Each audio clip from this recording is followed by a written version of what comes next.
Good morning, my dear students and faculty members who are watching this video on YouTube channel of government Bangur college Didwana. प्रिय छात्रों, आज का जो विषय है वह बीएससी थर्ड ईयर जूलॉजी के सेकंड पेपर के अंतर्गत सम्मिलित है और आज के विषय में मैं आपसे बात करूंगा ध्वनि प्रदूषण के बारे में, नॉइज़ पॉल्यूशन के बारे में। आज के समय में उद्योगों के द्वारा या शहरी विभिन्न मानवीय गतिविधियों के द्वारा शोर या कोलाहल वाले भरे वातावरण में जीवन जीना पड़ता है और इस ध्वनि प्रदूषण का एक निश्चित डीबी से अधिक की जब ध्वनि के परिवेश में जीव को रहना पड़ता है तो उसके एंडोक्राइन सिस्टम पर और उस जीव की फिजियोलॉजी पर बहुत ही हानिकारक प्रभाव पड़ता है। उसके मानसिक अवस्था पर भी उसका बुरा असर पड़ता है।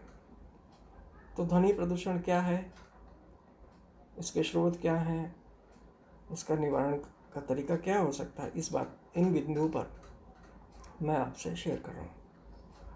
तो ध्वनि की वह तीव्रता, जैसे 800 dB डेसिबल, डीबी की फुल फॉर्म होती है डेसिबल, ध्वनि की वह तीव्रता जो कि 800 डेसिबल से अधिक हो और दैनिक क्रियाओं को प्रभावित करती है, ध्वनि प्रदूषण कहलाता है। इसकी परिभाषा ध्यान से समझ लीजिएगा।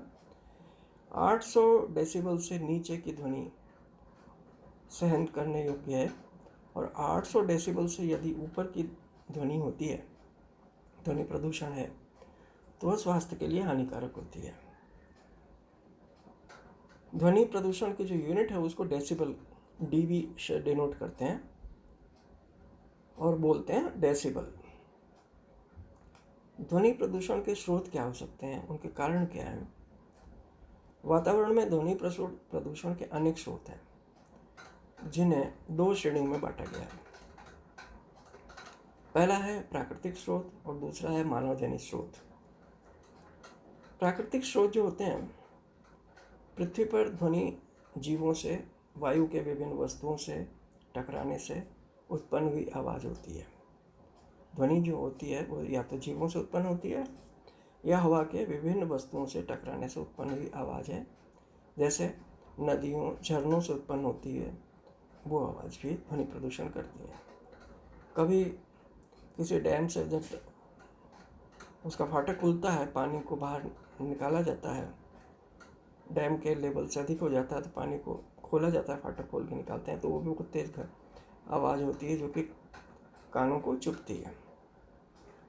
कभी कभी तीव्र ध्वनि, बिजली कड़कने, भूकंप, भूस्खलन या फिर ज्वालामुखी फटने से भी ध्वनि उत्पन्न होती है। लेकिन प्राकृतिक ध्वनि का प्रदूषण में योगदान नगण्य है, क्योंकि बिजली कड़कने, ज्वालामुखी फटने की घटनाएं कभी कभी एवं क्षणिक होती हैं, अर्थात बहुत थोड़े समय के लिए होती हैं।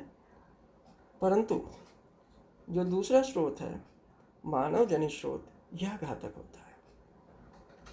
मानव जनित स्रोत में क्या क्या चीज़ें सम्मिलित हैं? ध्वनि प्रदूषण के लिए मानव अधिक जिम्मेदार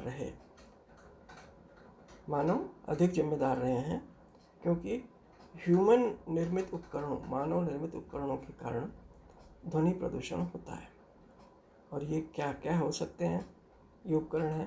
पहला है विमानों से, तेज उड़ने वाले वायुयान से 150 dB तक ध्वनि उत्पन्न होती है, जिससे नॉइज़ पॉल्यूशन होता है, ध्वनि प्रदूषण होता है और उसके कई घातक परिणाम हो सकते हैं। जैसे अमेरिका के सुपर मैग्नम सैनिक जेट विमान से उत्पन्न ध्वनि तरंगों से कैन्यन की प्राचीन गुफाओं में दरारें पड़ गई। मतलब उस ध्वनि से इतना तेज रिजोनेंस होता है कि उससे आसपास के जो जियोलॉजिकल रचनाएं हैं, गुफाएं हैं, पहाड़ हैं, वो भी दरक जाते हैं छिटक जाते हैं, दरारें पड़ जाती हैं, यह ग्लेशियर भी टूट सकते हैं।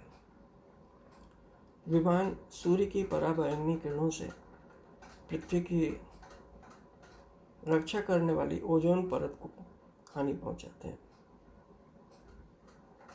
यह भी एक नुकसान है। दूसरा है परिवहन से। यातायात के साधनों से होने वाला शोर भी ध्वनि प्रदूषण के स्रोत है। यातायात के साधनों में आप जानते हैं ऑटोमोबाइल व्हीकल जो सड़कों पर चलते हैं, गलियों में चलते हैं, ट्रेन्स हैं, रेलवे लाइन के आसपास जो लोग निवास करते हैं, तो इन वाहनों के द्वारा उत्पन्न यांत्रिक शोर ध्वनि प्रदूषण की श्रेणी में आता है। तीसरा है औद्योगिक स्रोत से। औद्योगिक मशीनें अपने ही शोर से अप्रत्यक्ष रूप से स्वास्थ्य के लिए हानिकारक होती हैं। जहाँ इंडस्ट्री होती हैं, कारखाने होते हैं, अगर वो शहर के नज़दीक या शहरी क्षेत्र में है तो आसपास के लोगों पर बहुत ही हानिकारक प्रभाव पड़ता है। वो ध्वनि प्रदूषण की श्रेणी में आता है। इनके ध्वनि का स्तर 120 dB होता है और जिससे कारखानों में काम करने वाले श्रमिकों की श्रवण शक्ति कम होती जाती है। तीसरी तरीके में होता क्या है, लाउड स्पीकरों के अनावश्यक प्रयोगों से। शहरों में जो सामाजिक कार्यक्रम होते हैं, शादी ब्याह है, धार्मिक कार्यक्रम होते हैं, कथाएं वगैरह होती हैं, धार्मिक संस्थानों के ऊपर लाउड स्पीकर लगा होता है, उनसे अलग अलग समय में अलग अलग तरीके के प्रसारण होते हैं। ये कान फोड़ी आवाज़ जो होती है ध्वनि प्रदूषण की श्रेणी में आते हैं। तो सामाजिक, धार्मिक एवं राजनीतिक अवसरों पर पब्लिक मीटिंग्स होती हैं नेताओं की, इनसे होने वाले लाउड स्पीकरों का प्रयोग कानों को असर डालता है। पांचवा है पाश्चात्य संगीत में शोर। किसी भी प्रकार के संगीत को यदि तेज स्वर में सुना जाए तो यह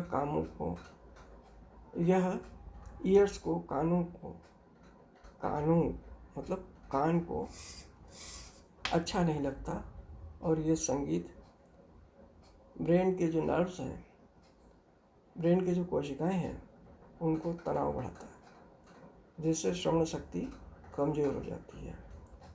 कोई वृद्ध है, कोई हार्ट का पेशेंट है, वो रात को नींद नहीं ले पाता, उसके मरीज के स्वास्थ्य पर बहुत ही अधिक कुप्रभाव पड़ता है। इस क्षेत्र में शोर का प्रभाव मनुष्य के शरीर पर किन किन जगहों पर होता है वो समझाने की कोशिश की है।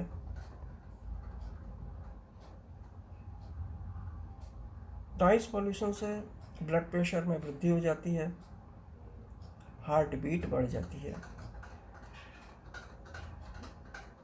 पल्स रेट बढ़ जाती है, इवन पाचन में भी रुकावट होती है और थकान महसूस होती है, पेशीय संकुचन प्रभावित होता है, एंडोक्राइन ग्लैंड्स पर असर पड़ता है, ब्रेन की कोशिकाओं पर, तंत्रिका कोशिकाओं पर भी इसका कुप्रभाव देखने को मिलता है। इन सभी शोर उत्पन्न करने वाले विकारों के लिए व्यक्ति अपना सामंजस्य स्थापित कर लेता है, लेकिन कभी कभी कंप्रोमाइज कर लेता है, परंतु कभी कभी श्रवण कान से सुनना, पाचन एवं मस्तिष्क के कार्यों से संबंधित स्थायी विकार उत्पन्न हो जाते हैं। तो ये ध्वनि प्रदूषण के हेल्थ हैजार्ड्स हैं, हेल्थ पर पड़ने वाले कुप्रभाव हैं। अब हम समझना चाहते हैं ध्वनि प्रदूषण के प्रभाव क्या क्या होते हैं। शोर से हाइपरटेंशन हो सकता है, उच्च रक्तदाब हो जाता है, जिससे हृदय तथा मस्तिष्क रोग भी हो सकते हैं। इसके कारण क्या होता है, आदमी समय से पहले बूढ़ा तथा शोर के कारण अनिद्रा एवं कुंठा जैसे विकार उसमें उत्पन्न हो जाते हैं। घातक प्रभावों के कारण शोर को धीरे धीरे मारने वाला कारक कहा जा सकता है, अर्थात ये घातक प्रभाव उत्पन्न करता है। इस कारण से शोर जो होता है व्यक्ति के लिए, मनुष्य के लिए स्लो पॉइजन का, धीरे धीरे मारने वाला फैक्टर कहा जाता है। और इसके निम्न प्रभाव है। धीरे धीरे क्रॉनिक नॉइस पॉल्यूशन के वातावरण में अगर कोई रहता है तो उसके शरीर में क्या क्या परिवर्तन आते हैं। पहला है बहरापन उत्पन्न हो जाता है, उसकी श्रवण शक्ति कमज़ोर हो जाती है, रक्तचाप बढ़ जाता है, और तीसरा रक्त में श्वेत रक्त कणिकाओं की संख्या कम हो जाती है। श्वेत रक्त कणिकाएं कोई भी बाह्य प्रोटीन प्रवेश करता है, एंटीजन प्रवेश करता है, तो उसे संघर्ष में यही काम आती हैं। तो अंततोगत्वा मनुष्य की इम्यूनिटी कमज़ोर हो जाती है, प्रतिरोधक क्षमता कम हो जाती है, रोगों के प्रति लड़ने की क्षमता कम हो जाती है, क्योंकि WBC की संख्या कम हो जाती है, BP बढ़ जाता है, हार्ट की प्रॉब्लम हो सकती है, एंडोक्राइन प्रॉब्लम हो सकती है। तो ये इसके हानिकारक प्रभाव है। इसके अलावा रक्त में कोलेस्ट्रॉल का स्तर भी बढ़ जाता है, रक्त में शुगर का लेवल भी बढ़ जाता है, क्योंकि पैंक्रियास पर भी इसका बहुत बुरा प्रभाव देखने को मिलता है। वो भी आप नोट कर लीजिएगा, लिखा नहीं है नोट्स में। तो कोलेस्ट्रॉल का लेवल बढ़ जाता है, उससे हार्ट की प्रॉब्लम हो जाती है। ब्लड वेसल्स के अंदर प्लेक फॉर्मेशन होता है, ब्लड वेसल्स में अंदर ब्लड गाढ़ा हो जाता है इत्यादि। इसी तरह से गैस्ट्रिक अल्सर उत्पन्न हो जाता है। और एक और कारण है इससे प्रभाव उत्पन्न होता है कि भूख कम लगती है, क्योंकि डाइजेशन प्रभावित हो जाता है तो निश्चित रूप से भूख प्रभावित होगी और व्यक्ति खाना नहीं खाए, कमज़ोर हो जाएगा। और उसके फलस्वरूप क्या होता है, स्वभाव में चिड़चिड़ापन उत्पन्न हो जाता है, व्यक्ति चिड़चिड़ा हो जाता है और इसलिए लड़ने लगता है जब ध्वनि प्रदूषण वाले क्षेत्र में रहता है। गर्भस्थ शिशुओं की मौत तक हो जाती है इससे। प्रेग्नेंट लेडीज़ पर, माताओं पर इसका बहुत बुरा प्रभाव पड़ता है, और इससे फीटस पर भी घातक प्रभाव पड़ता है और उसकी डेथ भी हो सकती है। मानसिक रोग उत्पन्न हो जाते हैं, व्यक्ति समय से पहले बूढ़ा होता है, एजिंग हो जाती है, जीर्णता हो जाती है, और यह सभी प्रभाव मानव को शारीरिक, मानसिक, मनोवैज्ञानिक तथा कार्यकी को प्रभावित करते हैं। मतलब फिजियोलॉजिकल इफेक्ट होता है, साइकोलॉजिकल होता है, ये सारे इफेक्ट ध्वनि प्रदूषण की वजह से होते हैं। अब बात हम करते हैं ध्वनि प्रदूषण के निवारण के उपाय क्या हो सकते हैं। इसके लिए निम्न उपाय आवश्यक हैं। पहला, कारखानों में होने वाले शोर को कम या नियंत्रित करने के लिए जिन मशीनों में साइलेंसर लगाए जा सकते हैं लगाए जाने चाहिए, तथा उनको चलाने के लिए मजदूरों को आवश्यक रूप से ईयर प्लग्स, ईयर पक्स और हेलमेट्स का उपयोग करना चाहिए। मतलब जो श्रमिक, जो कामगार बहुत तेज़ ध्वनि उत्पन्न करने वाले कारखानों में, उस वातावरण में रहते हैं, काम करते हैं, उनको कानों के अंदर ईयर प्लग्स लगाना चाहिए। रुई उनके, एक प्रकार से रुई उनके कानों में होनी चाहिए, जिससे कि आवाज़ अंदर न जाए, कम जाए कानों में, और हेलमेट का प्रयोग करना चाहिए।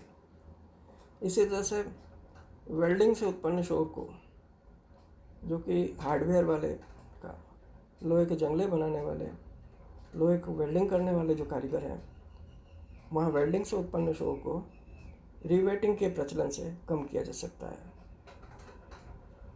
मशीनों को समय पर तेल व ग्रीस देकर शोर कम किया जा सकता है, तथा खराब पुर्जों को बदला जा सकता है। ऑयलिंग समय पर करनी चाहिए, मशीनों की समय पर सर्विस होती रहनी चाहिए, ऑयलिंग करनी चाहिए, ग्रीसिंग करनी चाहिए, जिससे कि आवाज़ कम हो। यही चीज़ें ऑटोमोबाइल व्हीकल्स में भी लागू होती हैं, 4 व्हीलर और 2 व्हीलर्स में भी। इसी तरह से हवाई अड्डों, रेलवे स्टेशनों और कारखानों का निर्माण बस्तियों से दूर इंडस्ट्रियल एरिया में करना चाहिए, औद्योगिक क्षेत्र में ही करना चाहिए, रिहायशी इलाकों में नहीं करना चाहिए। हवाई अड्डे हुए, रेलवे स्टेशन हुए, कारखाने हुए, इनको बस्तियों से दूर रखने से उनका जो अनावश्यक शोर होता है वो व्यक्ति के लाइफ में इंटरफेयर नहीं करता है, उस शांत वातावरण मनुष्य को जीने के लिए मिलता है। खराब इंजन वाले वाहनों पर प्रतिबंध लगाना चाहिए।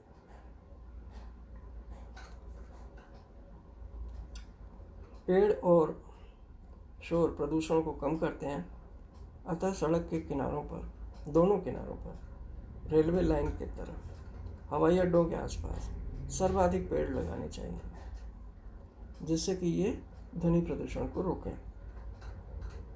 इसी तरह से बस, ट्रक, कार, मोटरसाइकिल एवं स्कूटर आदि के हॉर्न मधुर होने चाहिए तथा जहाँ तक संभव हो उनका प्रयोग कम करना चाहिए।